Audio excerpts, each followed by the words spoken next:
नमस्कार दोस्तों, हमारे YouTube SSS&S Pandey's group channel में आपका हार्दिक स्वागत है। आज हम आपको कारक पढ़ाएंगे। उससे पहले आपको बोल दूं, यदि हमारा वीडियो आपको अच्छा लगे तो like, share, comment and subscribe करना न भूलें। सबसे पहला क्वेश्चन, कारक किसे कहते हैं? दोस्तों, ये बहुत महत्वपूर्ण है। इसे यदि आप समझते हैं तो आगे चल कर के बहुत छोटी छोटी त्रुटियां आप लोग ख़त्म कर सकते हैं।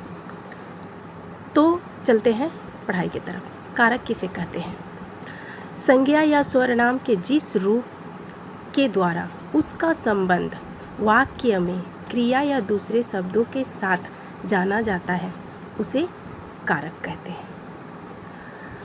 कारक को प्रकट करने के लिए संज्ञा या स्वरनाम के साथ जो चिन्ह लगाए जाते हैं उन्हें विभक्तियां या परसर्ग कहते हैं। जैसे कर्ता में ने के लिए कर्म को करण से संप्रदाय के अपादान से संबंध का अधिकरण में संबोधन है ओ। ये क्या है दोस्तों? 8 है। इनके प्रकार हैं। कारक 8 प्रकार के होते हैं। पहला कर्ता, दूसरा कर्म, तीसरा करण, चौथा संप्रदान, पांचवा अपादान, छठा संबंध, सातवां अधिकरण, आठवां संबोधन, जिसकी विभक्तियां मैंने आपको पहले बताया। पहला आता है कर्ता कारक किसे कहते हैं? संज्ञा या स्वरनाम के जिस रूप से क्रिया के करने का बोध होता है उसे कर्ता कारक कहते हैं।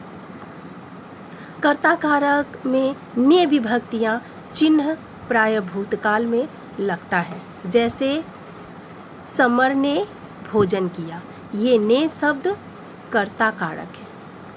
दूसरा है कर्म, जिस वस्तु पर क्रिया का फल पड़ता है संज्ञा के उस रूप को कर्म कारक कहते हैं। उसका विभक्ति चिन्ह को है। कभी कभी को नहीं भी लगाया जा सकता है। जैसे राम ने रावण को मारा, हमने पत्र लिखा। पहले वाक्य में मारने की क्रिया का फल रावण को और पत्र कर्म कारक है। तीसरा करण कारक, संज्ञा के जिस रूप से क्रिया के साधन का बोध हो उसे करण कारक कहते हैं। इसके विभक्ति चिन्ह से के द्वारा है। जैसे सोहन लाठी से सांप मारता है।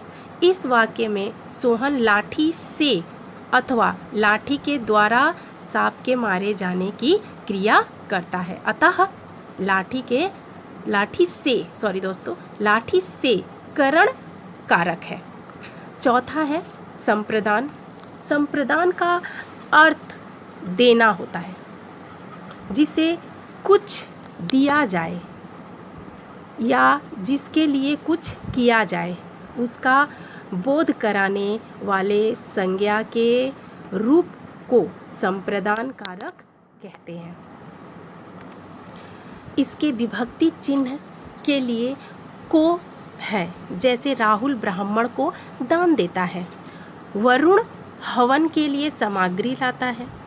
इन कारकों में ब्राह्मण को हवन के लिए ये संप्रदान कारक है।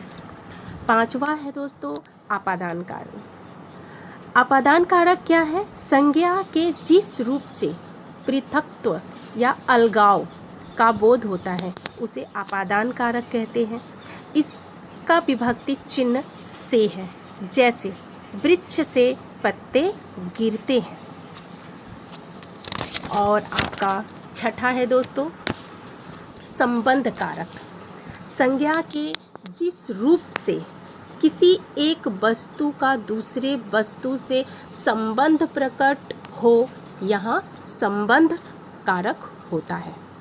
जैसे सोहन का घर, आलोक का भाई एक दूसरे से जुड़े हुए हैं ना, इसीलिए इन्हें संबंध यानी किसी न किसी से इन लोगों का संबंध होता ही है। अब सातवां है दोस्तों अधिकरण। संज्ञा के जिस रूप से क्रिया के आधार का बोध होता है उसे अधिकरण कारक कहते हैं। इसके विभक्ति चिन्ह में पर है, जैसे मछली, जल में मछलियां हैं, छत पर सो, अर्थात इत्यादि। अधिकरण 3 प्रकार के होते हैं।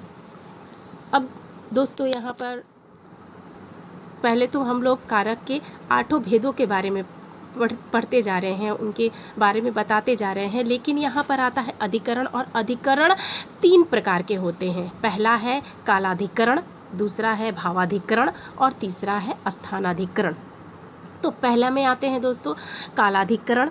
जिस काल में क्रिया का व्यापार होता है उसे कालाधिकरण कहते हैं, जैसे मैं 2 घंटे में आऊँगा। दूसरा है भावाधिकरण। क्रियाओं के भाव के प्रयोग में भावाधिकरण होता है, जैसे इस कार्य को करने में तुम्हारी क्या हानि है। तीसरा स्थानाधिकरण।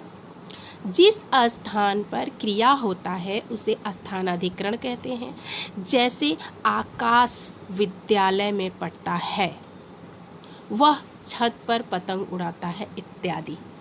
8वां है दोस्तों संबोधन। संबोधन कारक।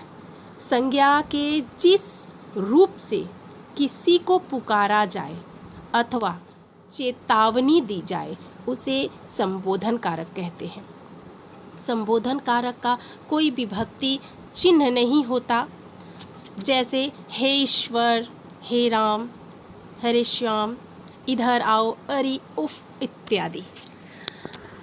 हम अब यहीं अपने कथनों को विराम देते हैं। यदि आपको हमारा ये S Pandey's group channel YouTube का अच्छा लगता है